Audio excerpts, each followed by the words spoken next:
বন্ধুরা, কথায় আছে দুনিয়া ঝুঁকতে ঝুঁকানে वाला चाहिए। এটাই হয়েছে ভারতের সাথে।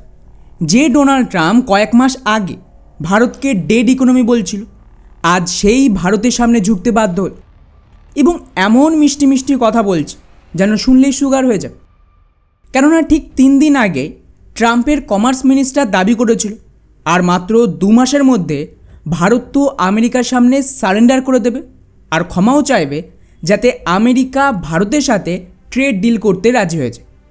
কিন্তু কি অবস্থা দেখুন, মাত্র 3 দিনের মাথায় ট্রাম্পই উল্টে ভারতের হাতে পায়ে ধরার মতন অবস্থা, যাতে কোনোভাবে প্রধানমন্ত্রী মোদি অন্তত একবার ট্রাম্পের সাথে দেখা করে এবং 2 দেশের মধ্যে ছোট্ট করে হলেও একটা ট্রেড ডিল হয়েছে। এখন স্বাভাবিকভাবেই প্রশ্ন উঠবে, এই 3 দিনে হঠাৎ কী এমন হলো যে ট্রাম্প 180 ডিগ্রি পাল্টি খেয়ে ভারতের সামনে সারেন্ডার করে দিল? সত্যি কি এবার প্রধানমন্ত্রী মোদি ট্রাম্পের সাথে দেখা করবে?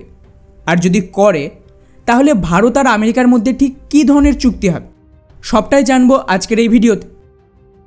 তো বন্ধুরা, গত 9 তারিখ ভোর 3টে নাগাদ ট্রাম্প একটা টুইট করে, যেখানে ট্রাম্পের বক্তব্য ছিল, আমি খুবই আনন্দের সাথে ঘোষণা করছি যে ভারত আর মার্কিন যুক্তরাষ্ট্র 2 দেশের মধ্যে বাণিজ্য প্রতিবন্ধকতা দূর করতে আলোচনা চালিয়ে যাচ্ছে। আমি আমার খুব ভালো বন্ধু প্রধানমন্ত্রী মোদির সাথে আসন্ন সপ্তাহগুলোতে কথা বলার অপেক্ষায় আছি। আমি নিশ্চিত যে 2 মহান দেশের জন্য সফল সমাধানে পৌঁছতে কোনো সমস্যা হবে না।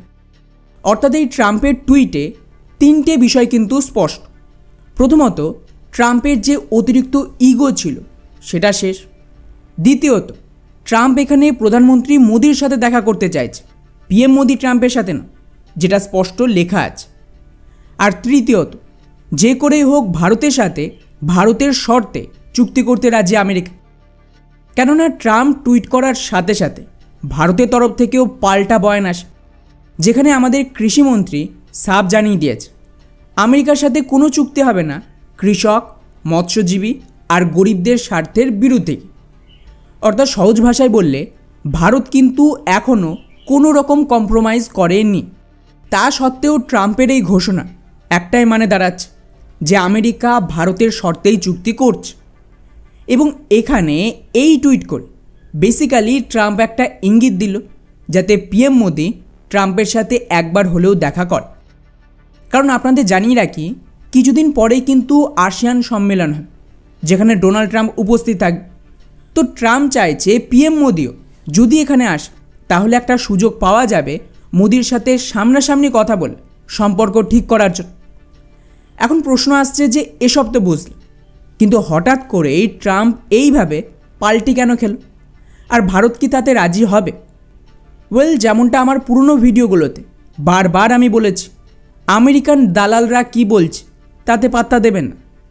এখন আমেরিকার ভারতকে প্রয়োজন, ভারতের আমেরিকাকে না। ট্রাম্প ভেবেছিল যে ভারতকে একটু হুমকি দিলে ভারত হয়তো ইউরোপের মতন ভয় পেয়ে যাবে, কিন্তু যেভাবে পাল্টা পিএম মোদি চীনে গেলেন আর ওখানে গিয়ে চীন আর রাশিয়ার সাথে জোটকে আরও শক্তিশালী করেছে, তাকে দেখেই ট্রাম্পের মাথায় হাত পড়েছে। এবং এখন তড়িঘড়ি তারপরেই ট্রাম্প টুইট করে যে আমি মনে হয় ভারতকে হারিয়ে ফেলেছি। তারপর ভারতকে আবার নিজের পক্ষে আনতে পিএম মোদির প্রশংসা শুরু করে, কিন্তু তাতেও খুব একটা লাভ হয়নি। কারণ ট্রাম্প তো মোদিকে নিজের বন্ধু বলে উল্লেখ করলেও পিএম মোদি এখনও পর্যন্ত কোনো টুইটে ট্রাম্পকে বন্ধু বলে উল্লেখ আর করছে না। তার মানে সম্পর্ক যা খারাপ হয়েছে তা কিন্তু রিপেয়ার করা খুব মুশকিল। কিন্তু যদি এইভাবে ভারত, চীন আর রাশিয়া ট্রাম্পকে ঘিরতে থাকে তাহলে কিন্তু ডিসেম্বর মাসে ডলারাইজেশনের জন্য যে ইকোনমিক ক্রাইসিস আসবে সেটা সামাল দিতে পারবে না ট্রাম্প, আর আমেরিকার জনগণ রাস্তায় নেমে গৃহযুদ্ধের পরিস্থিতি তৈরি করতে পারে। উদাহরণ হিসেবে, প্রথমত ট্রাম্প সবচেয়ে সস্তা আমদানি হয় ভারত চীন থেকে, তার উপরেই কিন্তু 50% বেশি ট্যারিফ চাপিয়ে রেখেছে। এতে করে আমেরিকার জনগণকে এই দামটা দিতে হচ্ছে। আর ইকোনমিক ক্রাইসিসের দরুন জনগণ এই ট্যারিফের চক্করে অতিরিক্ত ইনফ্লেশন সহ্য করতে না পেরে যদি রাস্তায় নামে তখন কী হবে? কিন্তু এদিকে ট্যারিফও তো তোলা যাবে না, এটাই ডিপ স্টেট চাইছে। তাই ট্রাম্প চাইছে ভারতের সাথে ছোটোখাটো একটা চুক্তি হোক, যাতে করে অন্তত আমেরিকার ভেতর যে ইনফ্লেশন হচ্ছে ট্যারিফের জন্য তাকে কিছুটা কমানো যায় এবং হয়তো উনি ভারতীয় পণ্য থেকে কিছুটা ট্যারিফও তুলে নেবে এবং এটা এমনভাবে দেখাবে যে দেখো আমি তো ভারতের সাথে চুক্তি করে ফেলেছি আমার শর্ত। মানে এক ঢিলে দুই পাখি মারতে চাইছে ট্রাম্প। দ্বিতীয়ত, পুতিনের উপদেষ্টা কয়েকদিন আগে ট্রাম্পের পোল খুলে দিয়েছে যে আমেরিকা এখন তার যে ৩৫ ট্রিলিয়নের ঋণ রয়েছে তাকে ঠিক করার জন্য সকল আমেরিকার জনগণকে বাধ্য করছে ক্রিপ্টোতে যাওয়ার জন্য। এতে করে সকল জনগণ নিজেদের টাকা ক্রিপ্টোতে রাখবে এবং যেই সকলে ক্রিপ্টোতে চলে আসবে ব্যাস আমেরিকা একে ক্র্যাশ করিয়ে দেবে এবং আমেরিকার জনগণ রাতারাতি নিজের সব কিছু হারিয়ে ভিখারিতে পরিণত হবে এবং এখানে কিন্তু আমেরিকার এই যে ঋণ সেটাও মেকআপ করে আবার নতুন করে সব কিছু শুরু হয়। অর্থাৎ সহজ ভাষায় ডিপ স্টেট আর আমেরিকার সরকার এখন নিজেদের পুরনো সমস্ত পাপের বোঝা আমেরিকার জনগণের ওপর চাপাবে এবং আমেরিকার জনগণকে আফ্রিকার মানুষের মতন গরিব জীবন কাটাতে হবে, তবেই না আমেরিকা আবারও নিজের পায়ে দাঁড়াতে পারবে। ডলারের দম এখন শেষ, এছাড়া আর কোনো উপায় ওদের কাছে নেই। কিন্তু আপনি ভাবুন যখন এই সমস্ত হবে তখন জনগণের ঠিক কী রিয়াকশান আসতে পারে। আমেরিকার মানুষের তো একদম হাই প্রোফাইল লাইফ কাটানোর অভ্যাস, ওরা নিশ্চয়ই এই সমস্ত সহ্য করবেন। তো এই সমস্ত রাগ গিয়ে পড়বে ট্রাম্পেরও। ট্রাম্প একটু বেশি তাড়াহুড়ো করে ফেলেছে এই ডলারাইজেশন করার জন্য এবং এর চক্করেই পরিস্থিতি বিগড়ে গেছে। তাই ট্রাম্প চাইছে ভারত আর চীনের সাথে শান্তভাবে ডলারাইজেশন করতে। এর ফলে বেসিক যে দৈনন্দিন জিনিস আমেরিকার মানুষের দরকার তার সাপ্লাই যেন পুরোপুরি কোল্যাপস না হয় এবং ভারতের সাথে এই ট্রেড ডিলের আওতায় তার উপরেই হয়তো কোনো একটা ব্যবস্থা নেওয়া হতে পারে। কিন্তু টু বি অনেস্ট ট্রাম্প অনেকটাই দেরি করে ফেলেছে এবং যেভাবে ভারতের সাথে ব্যবহার করেছে পিএম মোদি মনে হয় না যে ট্রাম্পের ওপর আর ভরসা করবে। তাই যদি আসিয়ান সামিটে পিএম মোদি ট্রাম্পের সাথে মিটিং করে খুব সম্ভবত ভারত আমেরিকার মধ্যে ছোট্ট লেভেলে একটা চুক্তি হবে এবং ভারতীয় পণ্য কিছুটা ট্যারিফ কমতে পারে।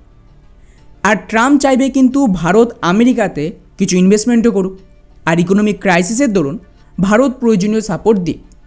তবে এখানে কতটা কি হবে তা বলা যাচ্ছে না, কিন্তু হ্যাঁ এটুকু গ্যারান্টি ভারতীয় এবং হিন্দু যারা আমেরিকায় রয়েছে এমনকি এনআরআই পর্যন্ত তারা মরবে, ওদের ওপর হামলা হবে, ওদের দেশ ছাড়া করা হবে। কারণ আমেরিকা গরিব হলে ওইসব চাকরি আর থাকবেন, আর ভারতীয়রা যেহেতু ওখানে সবচেয়ে বেশি ধনী কমিউনিটির মধ্যে পড়ে তাই এদের লুটপাট করে দেশ থেকে তাড়ানো হবে, এটা কমন সেন্স। এবং যারা ভারত থেকে আমেরিকায় আউটসোর্সিংয়ের কাজ করে তাদের কাজও যেতে পারে এবং যারা আইটি সেক্টরে রয়েছে তাদের চাকরিও বেশ কিছুটা যাবে, স্পেশালি ক্লায়েন্ট আমেরিকার হলে তো বটে। এবং ওভারঅল আইটি সেক্টরের যে স্যালারি সেটা 40% পর্যন্ত কমতে পারে।